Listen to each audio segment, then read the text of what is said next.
Right, so you should go. You can accept your recording button. So Yep. here we are again. It's another Friday afternoon, and we're going to do another little chat about cheese and wine. My name's Stephen. I am the king of cheese, so called. And hello, everyone. So I'm Ian, and I am the Wizard of Wine. And welcome to episode 2 of the King and the Wizard talk about cheese and wine. Yeah, an occasional series. Hopefully, some of you will have watched our last ramblings and enjoyed that, and come back for a bit more. So today we've been kicking around for a few days what we're going to talk about this time, and Ian, you hit up on the idea of a couple of wines from the same part of the world. So maybe you want to do a little intro on those for us. Yeah. So today we're going for a nice traditional Burgundy. So Burgundy and cheese, pretty well known. Starting off with Macon Verzet. So although we're going to Burgundy, we're going to the south of Burgundy, south of the Côte d'Or, right down in the bottom of Burgundy. So not so fashionable, not so expensive.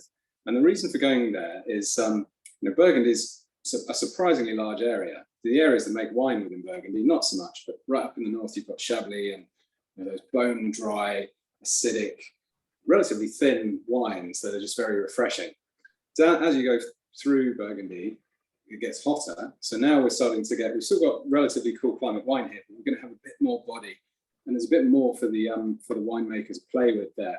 So we should start to get some of those warmer climate flavors coming through, maybe a bit of peach and other stone fruit. But the winemaker will also potentially played with a bit of malolactic fermentation. They could have stirred up, put it on the lees for a bit, and they may have even put some oak in it. So it'll be interesting to find out what kind of state this wine is in when it comes out of the bottle. And the second one is an interesting one as well. We're staying in Burgundy. We're now back to the Côte d'Or. We're going to Sauvigny Le Bon, but this wine is from 1978. It doesn't mean it's been sitting in my cellar since 1978.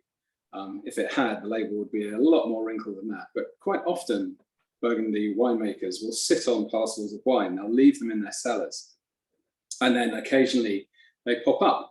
And what happens then is that the winemaker takes the wine out of the bottles, filters it, puts it into nice fresh new bottles, fills it up because a little bit of wine will have been lost over those last 40 years, replaces the corks. So here's the cork that came out.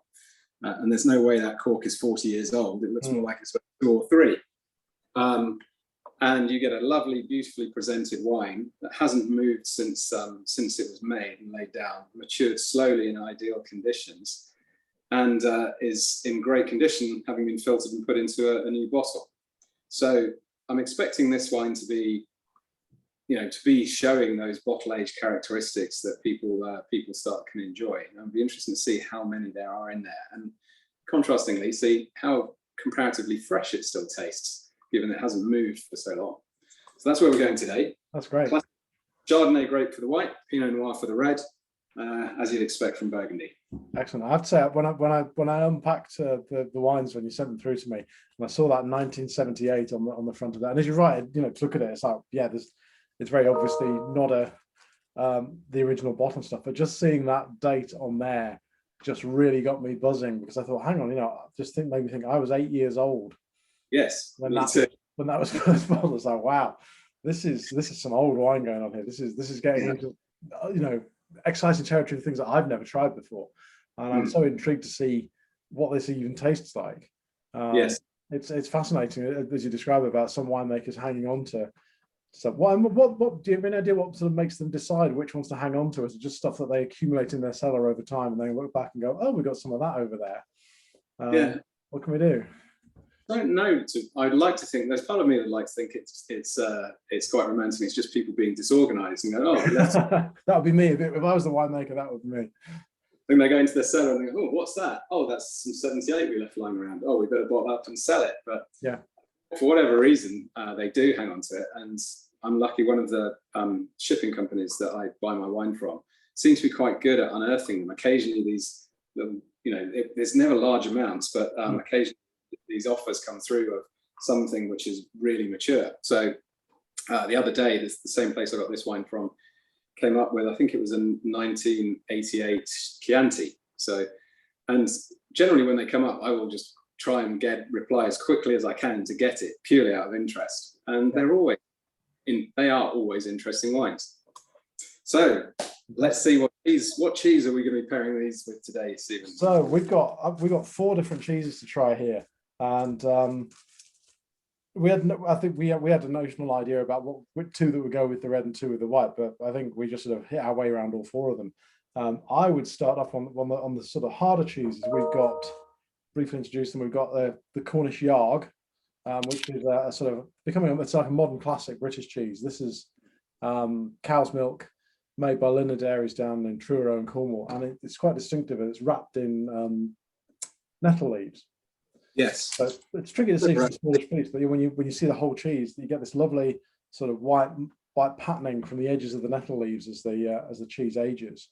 They actually apply these leaves by hand, so it's a really lovely process to see.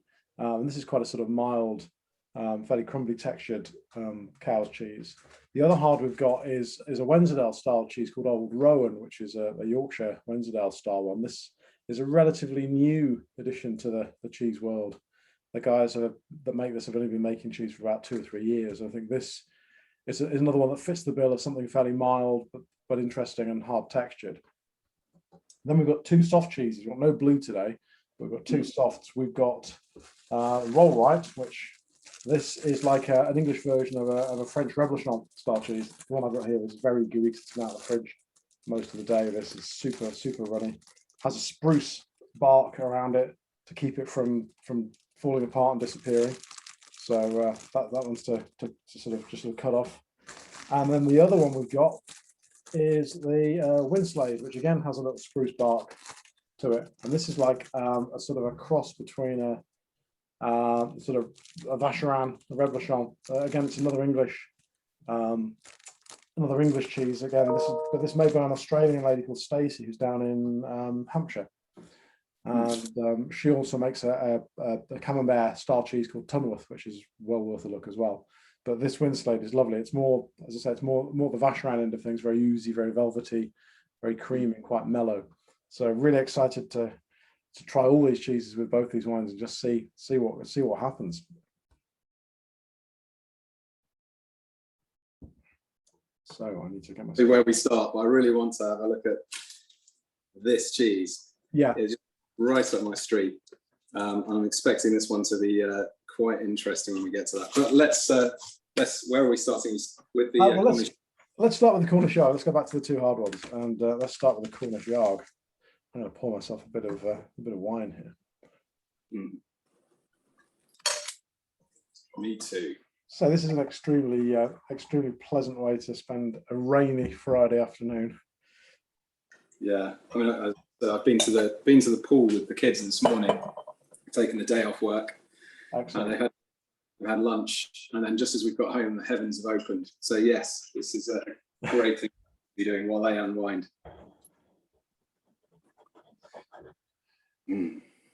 It's got a lovely pale yellow colour to it, hasn't it? Yeah, and just immediately on the nose. If I think of that compared to a Chablis, there's a lot more going on there. You know, the Chablis would be beautifully crisp. I'm expecting this to have a lot more weight on the palate. There is green fruit there, a little bit of lemon, and just a touch of peach coming through. And it's 5 years old, this wine as well, so there may be some bottle age coming through. I don't smell an awful lot of oak, and don't smell an awful lot of dairy. So I'm wondering whether it has had any malolactic fermentation. We'll see as it tastes.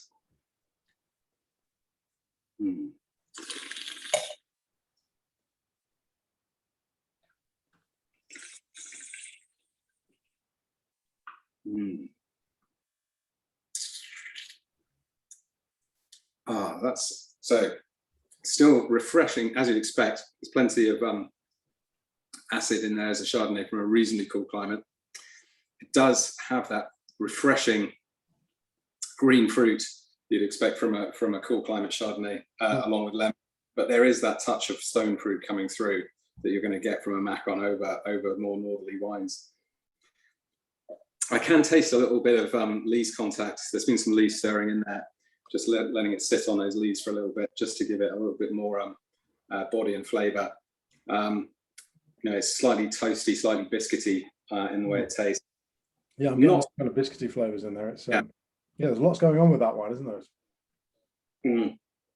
I was interested to see whether it had any malolactic fermentation conversion, which normally gives you the sort of flavors of butter and cream.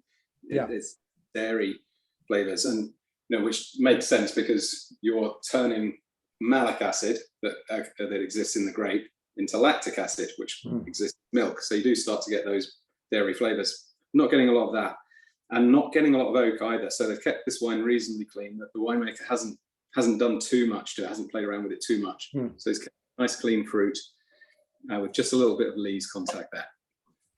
Right.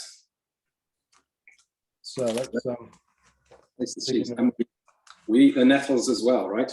Yeah, you can eat nettles, but I would always sort of advise, try a bit from the center of the cheese without any of the rind or the nettle, and then try with, because you'll get different flavors going on there.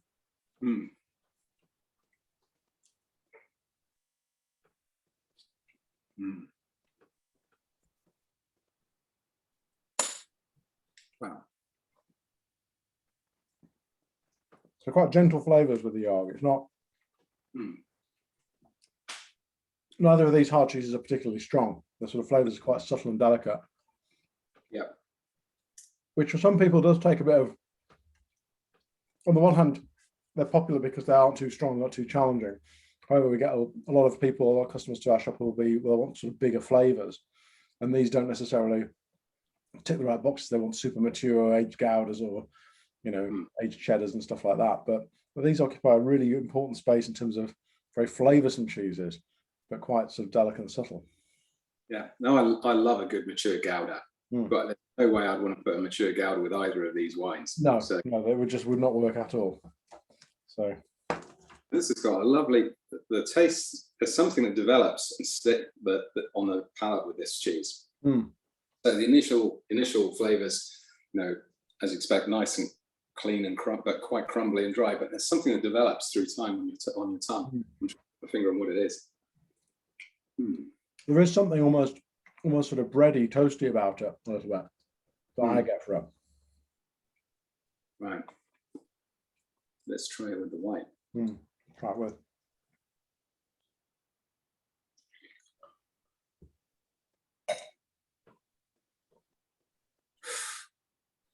So that lifts the white wine. It makes the wine seem quite a lot lighter and fruitier. It gives it quite a lift. I like that. Doesn't it? Yeah.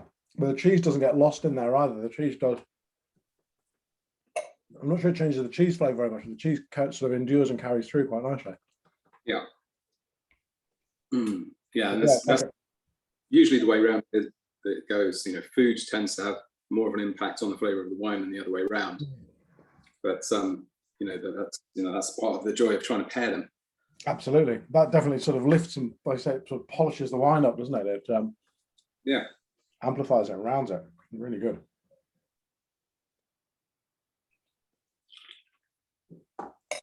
Oh, dear.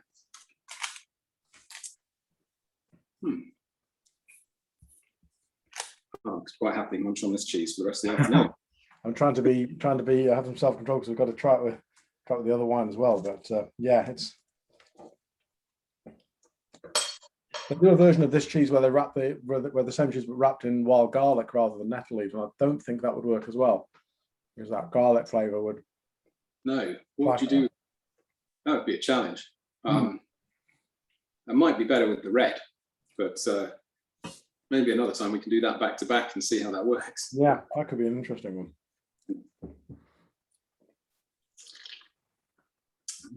Cool.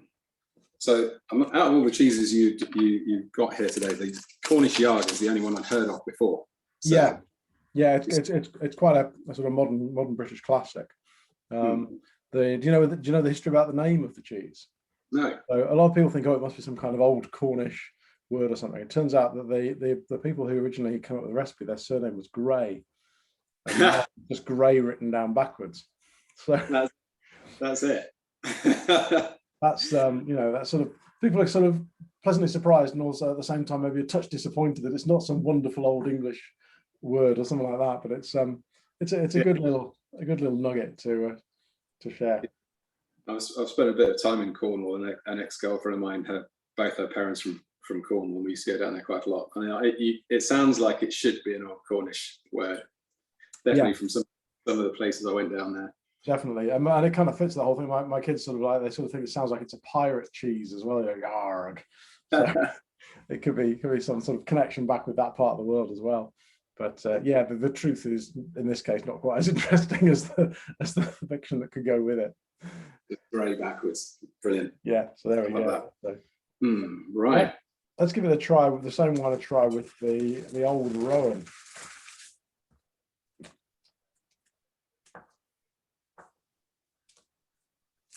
So this is a Wensleydale style cheese. So again, it's cow's milk. It's sort of crumbles apart when you sort of squeeze it between your fingers. It kind of starts to fall to pieces quite quickly. Yeah, which is a sign that the way it's been made, it's not been pressed too much. It's been left for the whey to drain. It would have been pressed for a bit. And this is a cloth bound cheese, so it's wrapped in muslin to mature. And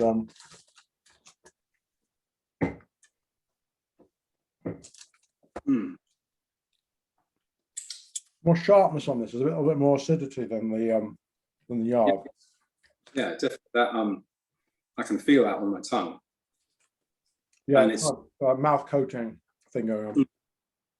And whereas the Yard, as I got some initial flavors of it, and other flavors started to come through afterwards. This one's coming straight out of the box with, here's my flavor. Yeah. That's what you get. It's very even. It keeps on going.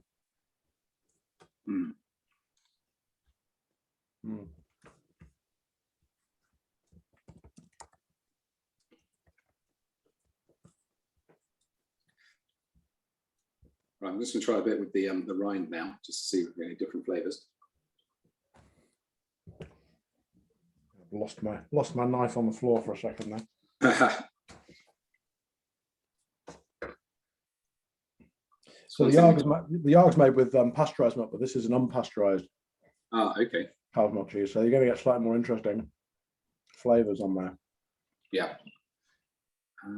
That might explain some of it. So it's aged for about 3 to 4 months in the maturing room. Yeah. And at the moment, I think we've got some really good batches of this at the moment. It's tasting really good. You said it's Wensleydale style, but not Wensleydale. Well, yeah, I mean it's a Wensleydale recipe, right? But, I mean, it's one of the cheeses, particularly British cheeses, aren't ones. There's not a great tradition around protection of names and recipes. Yes. So you can actually make Wensleydale anywhere in the world. Because Wensleydale as a name doesn't have a particular protection, doesn't have a PDO or even a PGI associated with it.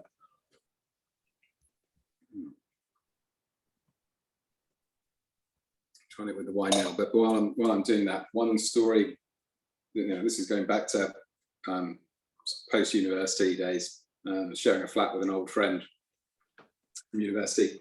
We used to buy, lots of cheese, not good quality cheese like this, lots of cheese, and particularly on a Sunday night, we'd sit down and have a plate of cheese.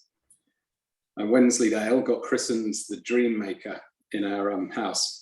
For whatever reason, we always seemed to, if there was Wensleydale on the plate, we always seemed to have some quite intense dreams after that. So I know cheese is supposed to interfere with your digestion and keep you awake and mean that you remember your dreams, but for some reason Wensleydale did it for us more than anything else. That was the one that did it. That's interesting. I've not put it to the test in terms of different cheeses, but I do certainly agree that it can give you strange dreams and keep you from sleeping. It's yeah. I know there has been research done, because there was the old sort of thing about, cheese gives you nightmares, and there has been some scientific research done into that, but they found it doesn't actually induce nightmares, but it can induce strange dreams. Now, whether there's a chemical, I'm sure there probably is a chemical explanation for that, but certainly, I mean, we still quite often have a Sunday night cheese board. It's true, and dreams can be, or sleep can be a bit disturbed afterwards, depending on how much you have, of course. Yeah, I thought it was down to digestion though, and because it was cheese can be somewhat hard to digest. Having that lasting at night means that you're sleeping more lightly than you would, and you remember your dreams. Otherwise, if you're in a deeper sleep, you don't remember your dreams. But yeah, I'm no expert in this. Right. So with this white wine, how's this going? right, a little bit more. I'm just kind of munching these while we're talking and paying more attention to the conversation than to. That's good. That's very different with the yard. I think as I expected, because there's more acidity in the cheese, it seems to heighten the acidity in the wine a little bit. The yard kind of sort of mellowed the wine out a little bit, but this, and it's in a good way. It kind of just sharpens the wine off a little bit. Also, those Lee's contact flavors, that toast and that biscuit that disappeared with the yard, seem to get amplified by the old roan. I don't know why, but so it tastes completely different with the two cheeses. That's for cheeses that don't taste that dissimilar.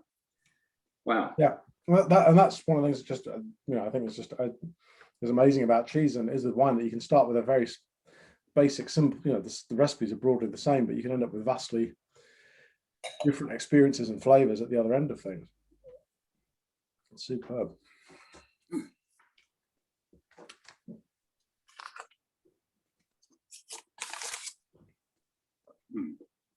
Oh, I enjoyed that. I'm looking forward to coming back to both of those with the red. I've got a feeling that it's going to be the one with those, but let's see. Which of the two do you prefer as a pairing on the harder cheeses? I think I prefer the Cornish Yard and the white. I think Yard gives it more of a lift. And this is probably going to sound a bit odd, but it makes it taste more like a Côte d'Or Burgundy. It takes away some of that the stone fruit and the richer flavors that you've got in this Macon. Yeah, and just feel a little bit lighter, a little bit cleaner and fresher. Whereas the old Rhone seems to amplify some of those flavors, particularly. So I was surprised at how it tasted with the Yarg, given how light the Yarg is as well. Yeah. Well, let's give it a try with these softer cheeses. Right. I would say let's try the Winslade first. Winslade, right? Winslade. Got that one. So this, you're saying it was wrapped in, was it spruce? Yeah. So there's a spruce outer on it. Yes. As I say, it's kind of a cross between a Vacherin and a Camembert. Right. And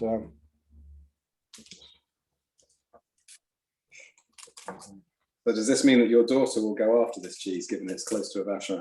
yes, she is crazy for this. And at the moment, especially obviously, it's the wrong time of the year for Vacherin, so this is a good sort of all year round. And I've just got this up to the camera. That's just where's the camera? This is just looking so gooey, and there's still a little bit of firmness in the center, which is what you want. Yeah. But yeah, you have to resist the temptation to put this straight in my mouth because it's just so good. So presumably you don't eat the spruce. You eat the rind. Right. Okay, I've taken my spruce off. And, so I raced home. Once I got home from taking the boys out, I got these out of the fridge as soon as I got in, but I would have liked to have had them out a little bit longer. But let's see. It's starting to look as if it's going to walk away. It does, yeah, this does kind of come to temperature quite quickly once it's out of the fridge.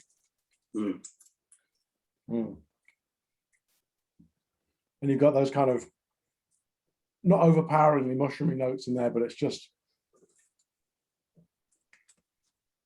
I love that in a soft cheese, by the way. Yeah, that's yeah, they're there. They're definitely there.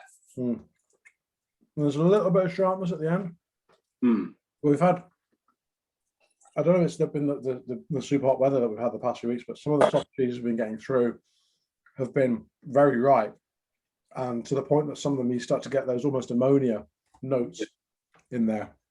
Yeah, that's exactly coming through right at the end. There's just that touch of ammonia. But just a tiny little bit.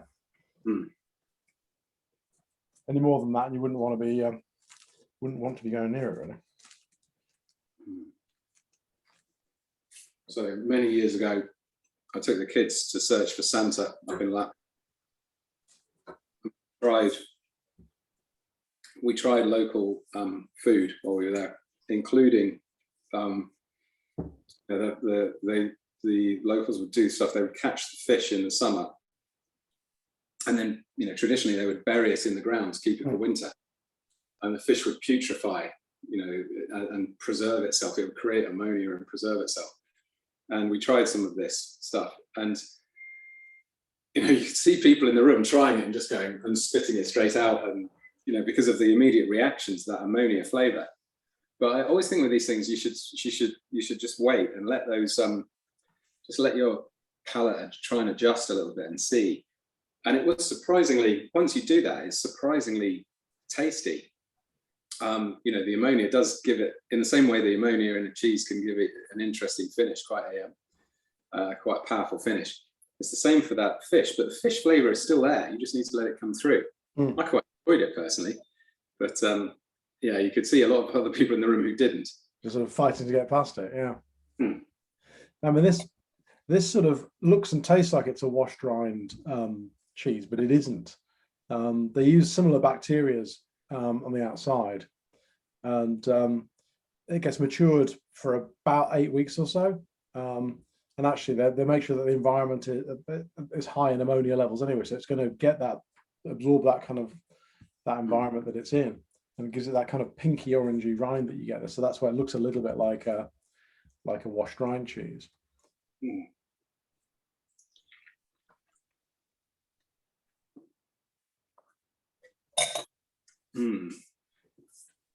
So I'm thinking of trying that with the white, and I'm thinking the white wine's struggling with that one.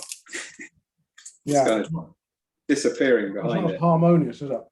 No, I think the white wine can't stand up to it. Yeah, the wine it's left the room, hasn't it? It's gone. Yeah, it's not there. This is not going to be the surprise of the century that this is that we found a great wine pairing that no one's come up with before.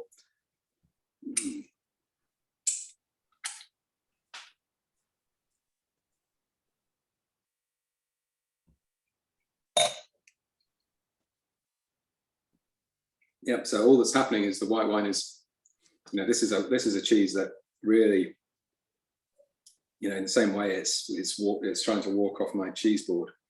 It's wandering all over my palate and coating it and making it feel loved and warm and so on. Yeah. And all the wine's doing is cleaning my palate, really. So the acid in the wine's doing its job, but the flavors are disappearing. Yeah, it's not there, is it, at all?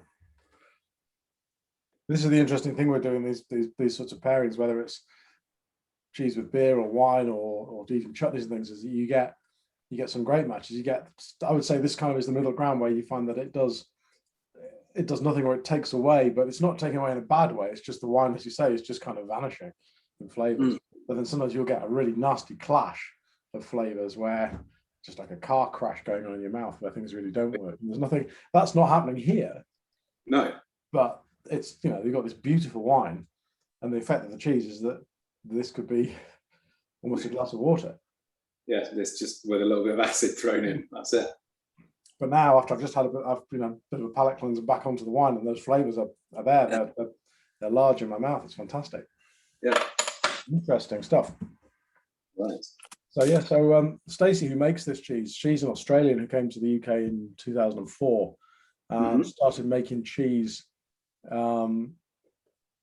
She started making cheese working in Australia in a cheesemonger's shop, and then decided to start making in the UK. And she looked for styles that weren't being produced in England, and got feedback that there was no one doing like a sort of British camembert style. So she created Tunworth, which is the sister cheese to the Winslade. Yeah. And that has just sort of become another sort of modern British classic. And the Winslade came along a few years later, which I think is they're both superb cheeses in slightly different ways. This cheese, the Winslade, won best cheese at the World Cheese at the British Cheese Awards, in 2013. So it's a multi-award winning cheese, and it's as I say, it's a great year-round alternative to when you can't get your hands on a Vacherin. which is typically between about September and March. Yeah. So. And why is that? Why is Vacherin only September to March? It's to do with the guys that make it. They're also making Comté with the same milk. So in the summertime, their cows are up high up in the alpine pastures, and they milk them up there, and they put the milk into Comté. And in the autumn time, they bring them down the mountains, and then they start making Vacherin instead with the milk. They're making a softer cheese over the winter time. So it's the same farms and the same cows, but two different cheeses and three different cheeses. Does that mean you get Comté at the opposite times of the year? Well, yes and no, because Comté's matured for sort of at least 12 to 18 months or so. They can, yeah. So I mean, in theory, if there's only a small amount of Comté produced, then you would see some gaps in availability. But because there's so much of it produced, and they age some of it up to 3 or 4 years, so they can kind of paper over the gaps in seasonality. Yeah, they can just keep taking it out from store, but obviously you can't do that with a soft cheese where you're not maturing it for so long. So no, that's right. And in fact, it was one of those cheeses where last year, sort of running into sort of Christmas, which is sort of Vacherin's at its best at Christmas time, and there were some concerns about availability because of COVID last year. They put a lot more of their milk into Comté than into Vacherin because the Comté is going to hang around for a few years. It's got some financial stability, whereas they weren't sure that there would be a market for all the Vacherin they would normally be making, both in France and abroad, because a lot of restaurants weren't open. Demand on that side had disappeared. So we had to do a bit of frantic scrabbling around to get our hands on plenty of Vacherin. We ended up with what we needed in the end, which was a relief. But always a bit of a worry. Enough to keep your daughter happy. Absolutely, yes, and everybody else that wanted them too. So, but yeah, she's prime concern on that. So yeah, it's incredible that your daughter at such a young age loved such a great cheese. I couldn't get my near it. Well, I think we talk about this a lot at home, and I think a lot of it seems to be it's just about exposure. I think it's people are like, oh, it's wonderful. Kids these days have these highly developed tastes and senses of taste and stuff and smells. Like, well, I think they're the same as we were, but we just weren't fortunate enough to be exposed to all these wonderful things, or not as much anyway. No, I think that's true. I mean, my older son, well, having said that, my older son is fantastic. He loves trying new stuff. He'll be very vocal about what he likes and what he doesn't like. But my younger son, he's a nightmare. He won't go near anything that looks and that he's not familiar with and looks odd. So, and if you give him something to try, before he's even tried it, you can see he's already turning his nose up at it, and it usually comes straight back out of his mouth. And it's not like he's a small child either. He's 11, almost 12. At some point he'll start trying new food, and I'll be able to take him out and have some fun with him. But the older one's definitely going down that route. They can try and enjoy it. No, it's excellent. I mean, my eldest is 15 now, and he has got a serious cheese habit now. I mean, he helps out in the shop on Saturdays now, and he's getting quite knowledgeable on his cheeses. And whenever there's a cheese board at home, we turn our back on it for a moment until back it's gone if he's anywhere near it. Love that. I'm taking my two oldest sons down to London next week, and we're planning to go to. There's a couple of cheese places to go to. You might come across them. There's the cheese barge that opened recently, which is like a floating cheese restaurant where everything on the menu is cheese, cheese related. The guys that do that also have a place called Pick and Cheese, which is like a kind of sushi bar arrangement with a conveyor belt with plates on, but again, everything is cheese. So you kind of like sit, it's the same deal as like a sushi bar. You sit at a stool on the counter and you just pick dishes off as they go past you, but they're all it's the same. So a red dish is £3, for blue dish is £4. Yeah, that's it exactly. So you might be picking off a little portion of, I don't know, mac and cheese or something else. But I thought that'd be great fun for them. They'll be right into that, and obviously I'm slightly biased as well. So I think what I'd like to see is what is the cheese going around the glasses of wine as well. yeah, that'd be really good. You could have two conveyors, one go in opposite directions, and you just sort of try random pairings. Well, that's a great idea. That could be the next thing. Yeah, just grab them and see if they work. Excellent. let's move on to the fourth cheese, which is the other soft one, the roll right, which is another. Try and pick. This is so gooey. This is kind of just falling out of its rind now here for me. It looks so filthy. I cannot wait to try it. Yeah. Oh wow! There's just no resistance to my knife going through it as well. It's going to be. It's going to be messy. It's going to be messy. Yeah, it's probably a spoon rather than a knife for this. Oh well. So this is pasteurized milk, though. This is made by a guy called David down in Oxfordshire, and yeah, this is just super gooey. And this is like based on a reblochon recipe, so I can taste that. You can make tartiflette. All those are fantastic things with that sort of style of cheese. But yeah, really creamy. That taste of sort of roasted cream in there. That's great. Really, really good. So this is a what they call a washed rind cheese. So this is washed in brine, which helps develop the sort of orangey red rind and the sort of buttery interior as well.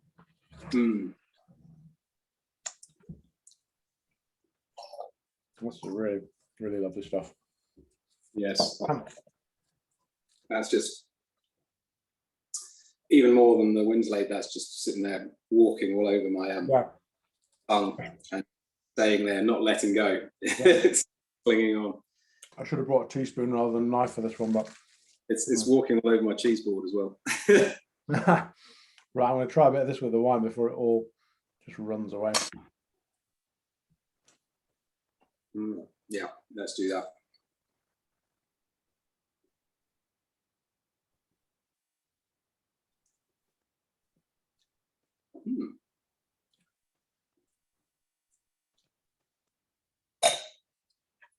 Right, that's interesting. Next, after the Winslade, which just blew the wine away and there was no wine left, as we said, it refreshed your palate. This is still refreshing my palate, but more of the wine comes through. I still don't think it's a classic combination, but I would be happier with these two than I would. Happier putting the white with this cheese than I would with the Winslade. Yeah, because it's getting more of that flavour. And interestingly, it's a combination of the fruit, but it's the richer end of the fruit. So it's more the peach that's coming through than the green fruit and the citrus fruit, and a touch of the lees is coming through with it. Yeah, you're right. And I think that's because this cheese has got far more in the way of buttery dairy flavours. Yes, Winslade has.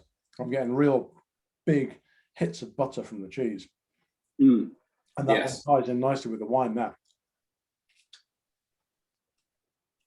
Yeah, I would have been intrigued to see what a wine that had some malolactic conversion, that had those buttery flavours, whether they would complement each other or whether they would. Whether they're going to boost them both, or whether you're going to end up with that horrible car crash. Yes, but for this wine, I was expecting after the Winslade, I was expecting it not to work at all. I'm surprised. Yeah, I was expecting a bit more disappointment there, but actually, it's and it also helps that this cheese is so much fun to play with. It's just so tactile. It's, it's just. I'm just watching it move. Since I cut a segment out of it, I'm just watching it fill in that gap on my cheese board. It's alive. I love that. So good. Right. That was great. Excellent. So I think it's time we gave these a try with the red. Let's try this red then. So I'm going to finish this white first then. A couple of comments on red. Yeah. So red wines can get a bit paler as they get older, and so this one's no surprise. I mean, Pinot's not the darkest of grapes anyway, but you can see that it's reasonably pale. And also, a young wine made fresh, before it's even ready, is going to be almost purple. Then they go into this ruby color where they're just very bright red. this you can see is starting to go. This has gone garnet. So there's some orange colours coming through. We're not going to be able to show that on the camera really, but you can definitely see it's not red anymore. It's more sort of orange. It's not gone all the way through to brown, but it's the colour has changed at its age. So straight away, before you've even smelt it or tasted it, you can see it's got some bottle age. Yeah, right. I'm just holding it with a bit of white paper behind it, and I can just sort of see it's interesting. I've not often encountered wines that have got this kind of colour to them. It's right. And then on the nose, that nose is interesting. If you were thinking about Pinot, you're going to think about red fruit, and there is red fruit there. I mean, normally for a Pinot that's or for a Burgundy that's been matured for, I don't know, 5-10 years that you're drinking, and it's going to be perfectly pleasant, you're thinking of primarily your red fruit, strawberries, raspberries, red cherries, and they're still going to be quite fresh and crispy. Here, those red fruit are there, but they're in the background. They're still there. They're not that fresh, crunchy fruit anymore. They're almost jammy. Yeah, I've got something older, something more. Yeah, and there's they're not cooked. It's not like it's been overripe, but they've just sat there and matured and turned into jam, into chutney.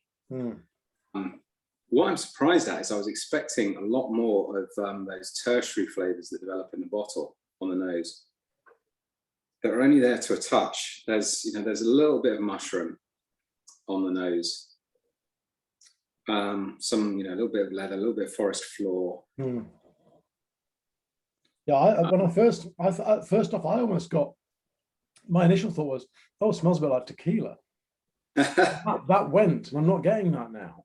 Right. Kind of a that sort of planty agave type thing. But the weird thing is, I'm getting a flavour which I wouldn't expect. It's very odd. There just seems to be a touch of licorice there. You know what I'm getting I'm getting bubble gum. Right. On the nose. The licorice, yeah, I can see licorice. Yeah, that same thing, licorice and bubblegum. Right, let's see how it tastes.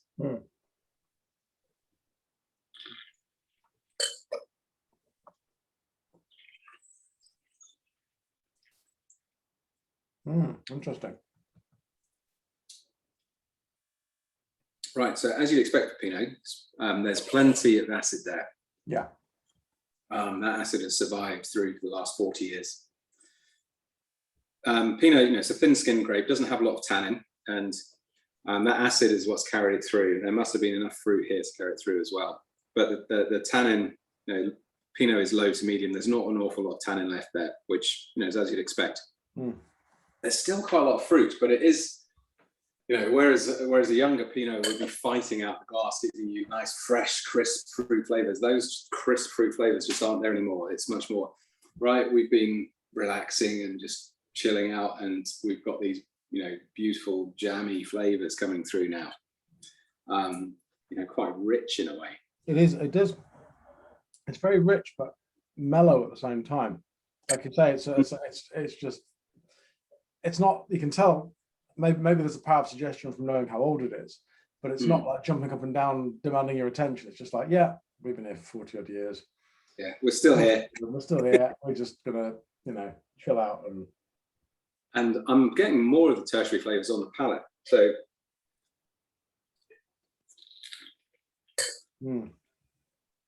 yeah, there are those sort of earthy, mushroomy flavors in the background that are coming through a little bit more on the palate for me, which is great to see, what you'd expect to see. And quite often in Pinot, a lot of people hate the smell of it when it's young. It can really smell very vegetal, almost like rotting green leaves. And that's disappeared, that's not here on the nose at all. But it's that vegetable character that's developed into that, in the background, into that mushroomy, earthy flavor that's just giving it a little bit more oomph than it might have had when it was younger. It's a very different wine to a young Burgundy. Mm. So let's enjoy it and see how that goes with some cheese. Yeah, I'm excited to go back around on these now. Yeah. But there you go. There's a nice 40-year-old, or well, more than that. That is, yeah. I mean, that's just worth just stopping and noting again. I think that's, 40. Wow, yeah, 40-odd-year-old bottle of wine. Yeah, something truly special. So yeah, as I say, whenever these pop up, I always buy them just because they're interesting. And you know that if a winemaker is releasing them, that they're going to be in good condition. Even if it's not a winemaker you've heard before, even if it's not a wine that you would ordinarily buy, they're going to be interesting. Yeah. And quite often they're not that expensive because people have just gone, well, we've held it for this long, we need to get rid of it. Which is why I have this romantic view that people have lost them in their cellars and found them. Yeah, just stumbled across them. No, I love that. I love that idea. I think it's great. And it's the same with cheesemakers as well. Winemakers are proud people. They have they have passion and pride about what they make and what they release out to the world. And the truth is, if they tried that and gone, do you know what, that's just turned to vinegar, they wouldn't be going, oh yeah, well let's just bang it out and get some money for it. They would end up getting pulled away, wouldn't it? Because they have some pride in what they do. So, as you say, yeah, they're going to be worth taking a punt on because they're going to be good because the winemakers wouldn't release them. Well, and also it's not the winemaker; it's the shipper as well. The shipper will have, this shipper that is one of the guys that I buy wine from. Not the only one, but they're the ones that seem to be able to get these older wines. Yeah, they're not going to want to punt out bad wine either. So I'm sure that they're going, you've got this parcel, what's it like? And they've probably flown someone over to taste a bottle and go, yes, we'll have that. And then they start punting, then they start marketing it and selling it as quickly as they can. Yeah. And then there are similar variations in that with the cheese world as well, and that batches of cheese of the same cheese will vary. There's a shorter time frame. We're not talking about years or decades as you can do with wines, but that different cheeses will taste different. And sometimes some batches we'll get through of certain cheeses, we'll taste them when we get them. We go, yeah, they're really maybe not quite on form or not as good as we'd like them. And the advice that we give to customers will change because some cheese there'll be some quite big variations, and often with texture as well as with flavour. Things like the roll ripe that we've got here. These are particularly ripe. Some people most people absolutely love it at that consistency, but some people want them to be far younger and more chalkier, which to me is not my thing at all. But I was going to say you should throw them out the shop. Yeah. So, but we sort of embrace it and say, well, yeah, no, if that's how you like it, then there are no rights or wrongs, are there really? So sometimes that variation is what we receive. You say that, but my father likes his steak well done, which is just wrong.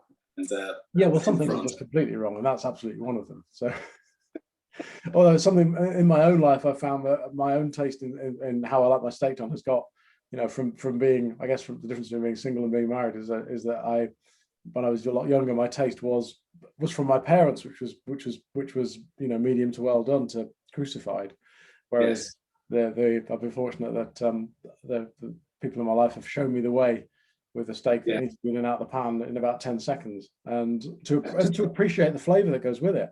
That's the thing, isn't it? Which is the same with all food, really, isn't it? So, yeah. Show it to the people. Don't grill it. Yeah, that's it. And hopefully it's still moving at the same time. Yeah, good vet. We'll get that going again.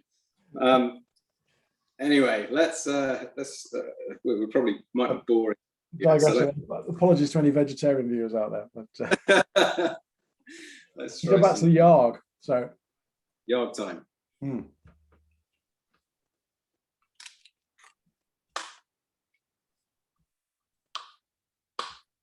Right, I'm going to the middle of the yarg again.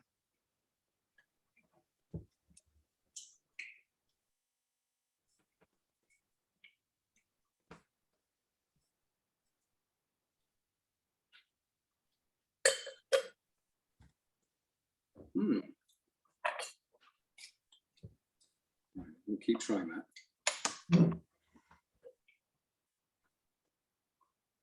I have a feeling that while the yarg's really nice, it's not quite standing up in the face of the wine. No, it's just this has surprised me I'll be honest. Hmm. You're left with the chalkiness, that sort of refreshing part of the Yarg, but the rest of it disappears. And I'm surprised, this mantra that I've mentioned on this show and the last one around how food has more of an impact on wine than the other way around. Here, the cheese is disappearing underneath. So yeah, you can still taste the wine. The wine doesn't change, and the Yarg disappears.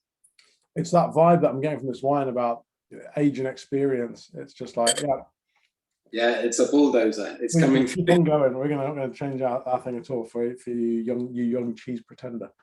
Yes, I like it.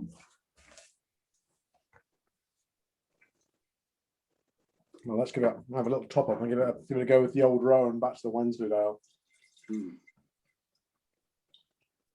The one thing it does amplify, though, is the taste of the nettles in the skin. Right, yeah. I'm going to back and try a bit. I'm going to go for a bit just now.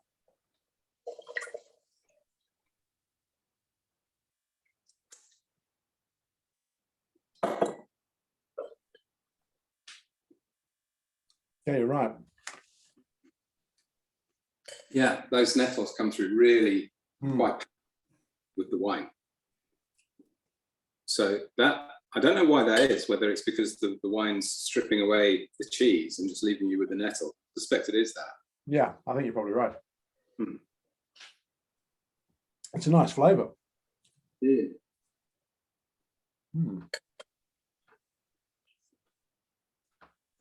Right then, let's go back to the old Rowan. Right. Again, I'm going to try a bit first without the rind on. I was watching all this cheese disappearing in front of me. Yeah, I thought that some of this would be good for the weekend, but we're going to be gone by the time I finish with this. I'm going to be in trouble again. Okay.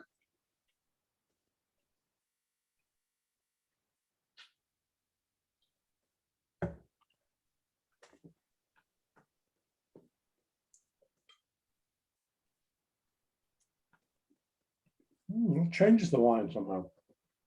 Yeah. Not much, but it does change it. There's a little subtle shift of gear. Yeah.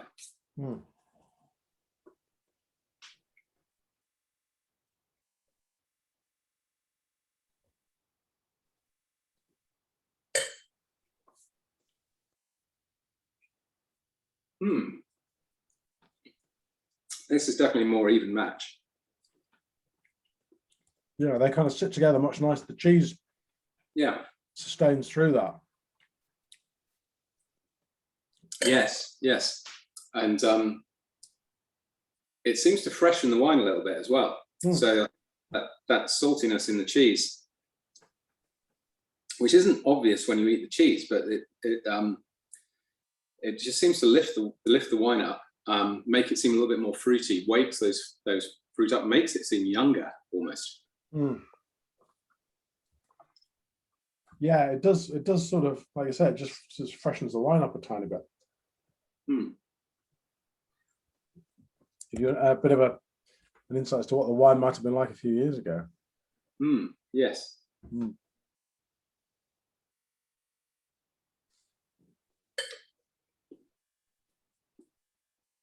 I like that combination.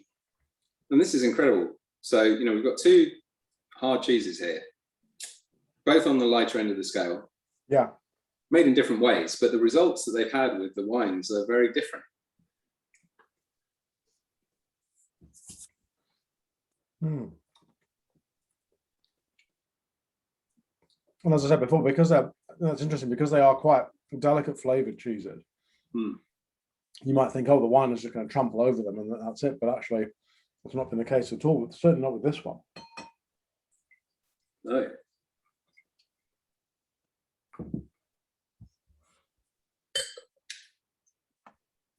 Wow. So these cheeses are very young pretenders to these wines. I mean, this old Rhone has matured for about 3 or 4 months or so. Yep. And would you mature with the makers? We were talking about Comte earlier and how you almost release it in batches and Yeah. just keep stuff that's super mature. The guys that make this cheese, do they just release it at 3 months, or do they make more wine? Yeah, at the moment they release it at 3 months. Obviously they'll do some tasting of it to see, the mature, that exact time, maybe shorter, maybe slightly longer, depending on the time of year, the environmental conditions, all those kind of things. But broadly speaking, it's about there. They may have, it's sometimes interesting. Occasionally, we'll keep some batches and mature them for longer. The risk is always, especially with a cheese like a Wensleydale style, which has got quite a high moisture content to start with. Of course, the longer you mature it, the drier it's going to get, and that always doesn't necessarily translate into good flavor, good texture. Right.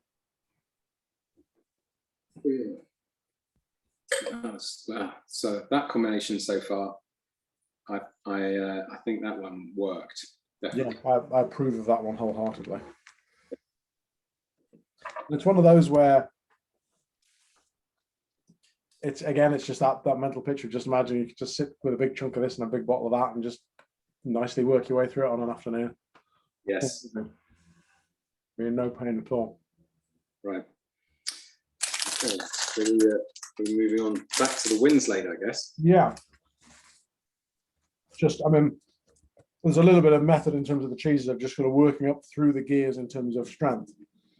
Yes. Back to the Wensleydale.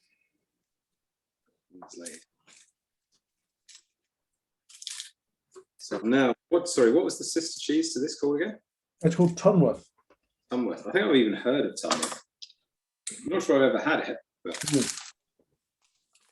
It's interesting. This week we've done a bit of a comparison of Tunworth with a traditional French Camembert.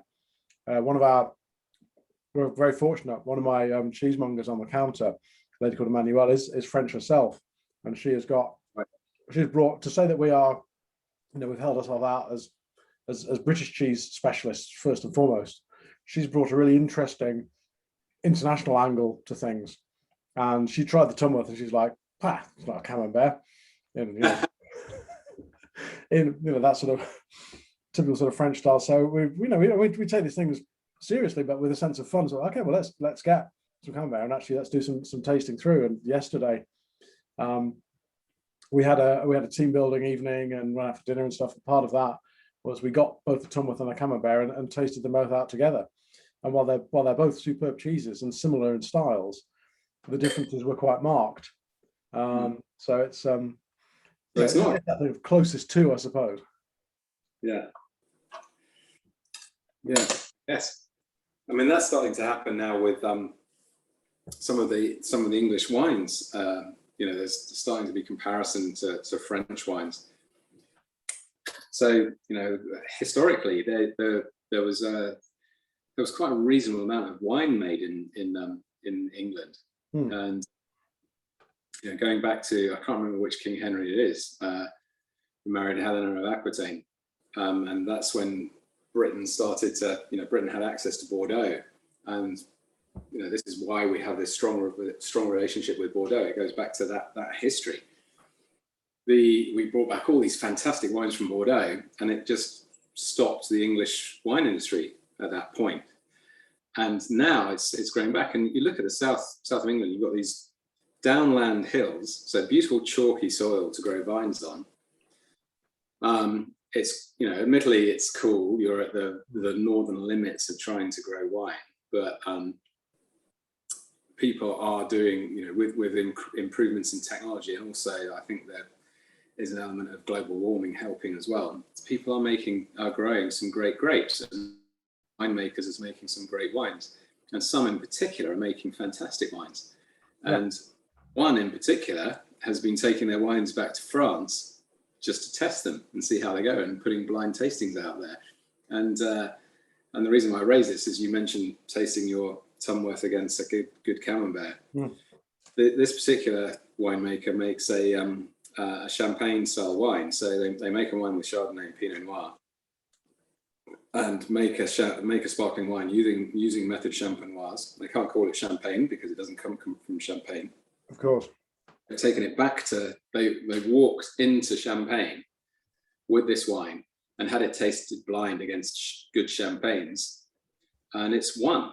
It's in France with French people tasting it, and there have been there's some fantastic videos out there of people going, no, this cannot be English, but it is. So we are making great wine. We're making rubbish wines as well, but we're making great wines. Yeah. Finally, right. Let's try. When you look at that, certainly the sort of the southeast of England, and you look at the geology. This is true for cheese making as much as for winemaking. That you've got similar geology to sort of the north of France. So certainly for making things like Camembert and Brie style cheeses, it's not a million miles away in terms of the environment. Yeah. So you can get, but the beauty is that you can take something like a Camembert recipe, replicate everything apart from the actual physical location, and you're going to get very different cheese. Yeah, and it's the same for grapes as well. You've got these, south-facing slopes on chalk. Yeah. So, porous soil, the water drains away, starves the vine of the moisture. Otherwise, you're going to get, big, fat, juicy grapes, which you don't really want. You want concentrated flavors.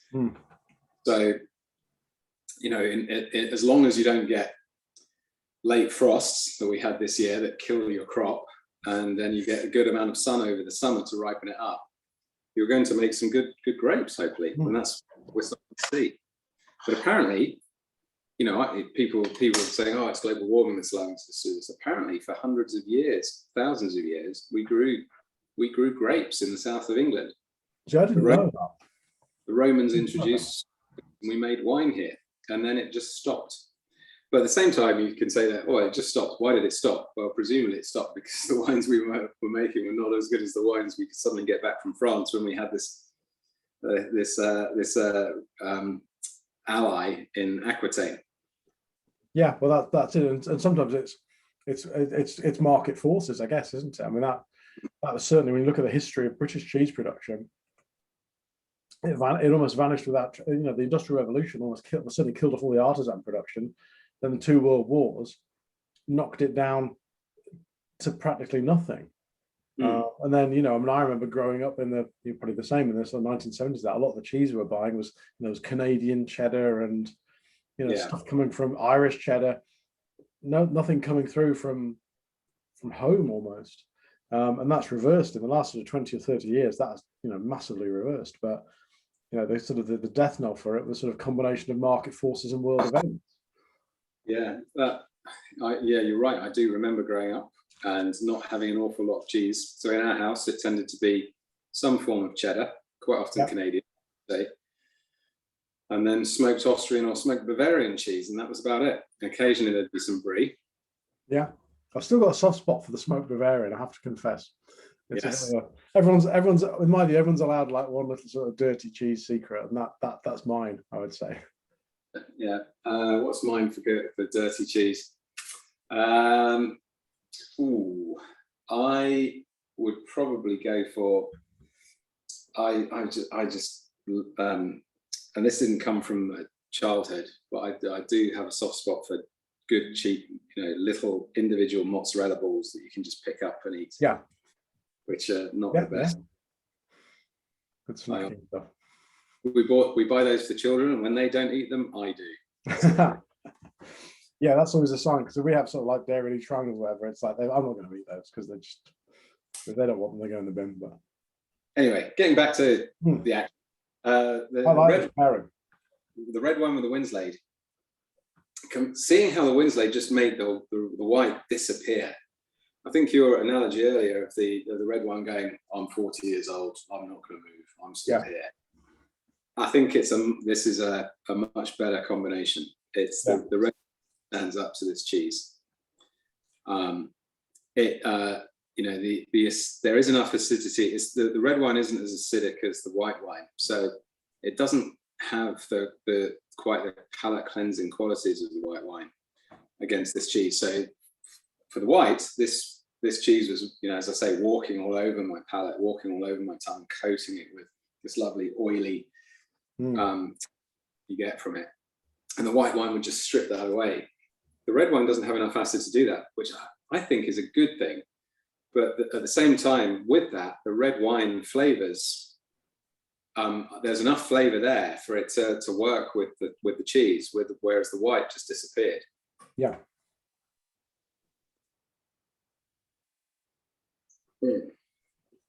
So I like that combination. Be interested to now see how we find the roll ride. Yes. Super gooey liquid roll ride. So while we've been talking, it's completely filled in the gap in the section cut. So I'm going to have to clean it a bit. Oh, what a shame! And enjoy this super gooey cheese again. It is, yeah. Look at that. And that's what's left on just from cutting the cheese. Yeah, I'm in a similar world over here. It's just like you can't cut cheese. You need a spoon. Yeah, spoon required. Right, here we go.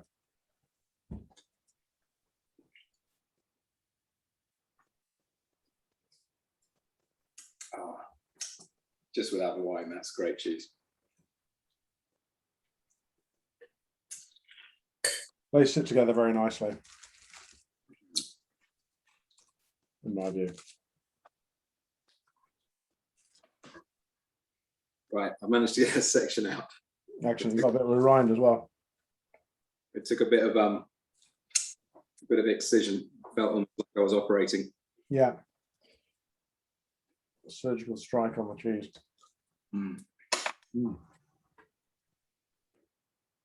Because of course, it's all well going for the goo in the middle, but with the rind, you get a bit more texture and you get a bit of extra flavour in there as well. More of the mushroominess.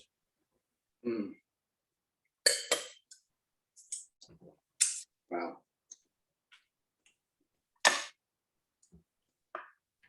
Yeah.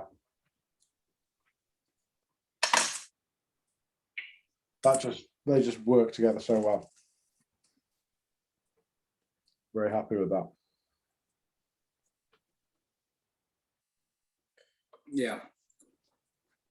And again, that wine has enough. You know, it's not pushing the wine out the way. The wine. Oh, we've got someone else who wants to try some cheese. Okay. Peter, would you face the camera? Hello, nice Hi, to Peter. I'm Stephen. How you doing? I'm his favourite son. Right, Can I try some of this? do you want to try that whole bit, or do you want me to cut it for you? It may be strong, so It's quite strong. It is quite strong. Is that enough? Yeah, try it and see what you think. It's going to be really gooey. Pretty good. Pretty good. Very Actually, good. very- Very good. Ah. Right, so this cheese, Peter, is the old Rhone. What's that? It's cheese. You're That's eating good it. too. So I'll explain. Stephen sent me these cheeses. Stephen runs his own cheese shop as a cheesemonger. Oh, He is known as the king of cheese. you want a lot for that title. Yeah.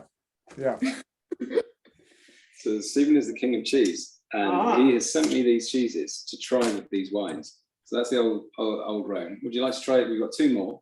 Uh-huh. Do you want to try some? Yeah. So this is called Old Yard. It's from Cornwall, and just, you know, this is wrapped in nettles. Nettles. Nettles, yes. I won't prick my mouth. No, you won't. No, you won't sting yourself.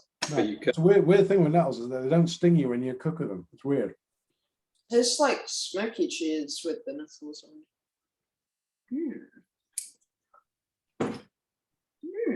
Good. Yeah, it's good. It's good. Right, one more cheese to try. I like this one the most. You're still stealing. You're still stealing. He likes the roll right. Yeah, that was the best one. Yeah, That's not a surprise. you haven't tried this one yet. You're looking worried now. Your cheese is disappearing before your eyes. I know. I think the best cheese I've ever had is goat's cheese when it was really creamy. Which one was that? I had it in France. So this one, what do you think of this one? That's good too. So which of these two would you prefer? That one. That one. Because this one has an aftertaste. So it's the aftertaste of the Winslades, that little ammonia, I think. Yeah, it's that little coming. hit of ammonia, yeah. Whereas the roll right is Peter's choice. Yeah. Right, thank you for your cameo in our show. Fine taste. See you later, Your Majesty. There we go. An endorsement if any was needed. So, I said, do not come in here while I'm filming, but... I didn't know you'd be filming this late. All right, yeah, I've been for a while. Time has run away with us once again.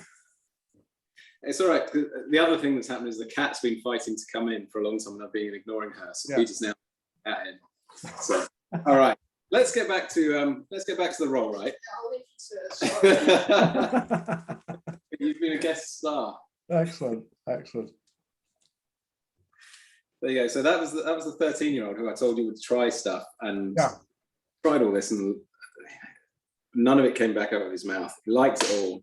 Had his view on what was favourite. If we got the 11 down now, he would. I don't think he would enjoy any of it, which is such a shame. Anyway, let's get back to tasting. It will come. This is really good. I think this is definitely my winning pair with the red.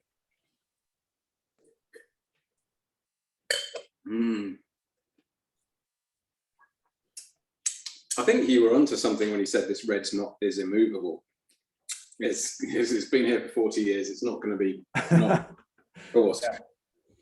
I think definitely it's working with this cheese well. I'm going to say though. So let me ask this question then. If you were to pick out of the 8 combinations we've tried, the 4 cheeses with the white and the 4 cheeses with the red, what's your favourite combination?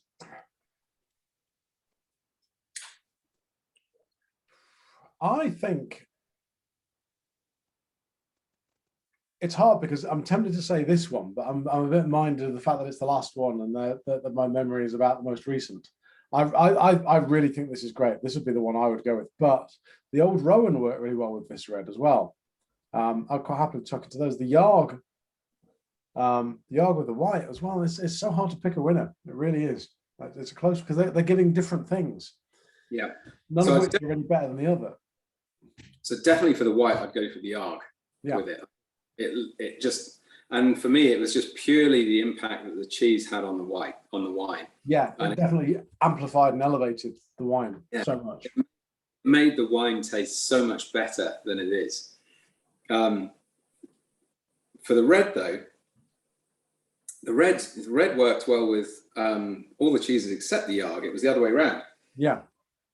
And I know you're picking this last cheese, but I'm going to have to differ. I know it worked so well with the old Rhone, and that was a good combination. But I love the combination with the Winslade. Okay, cool, yeah. And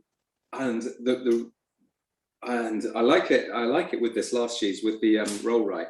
I think it works really well. But there was just something about the way with the Winslade, the wine lifted the cheese and the cheese lifted the wine. Yeah, I'm gonna go back and try it again. I've only got a little scrap of Winslade left, but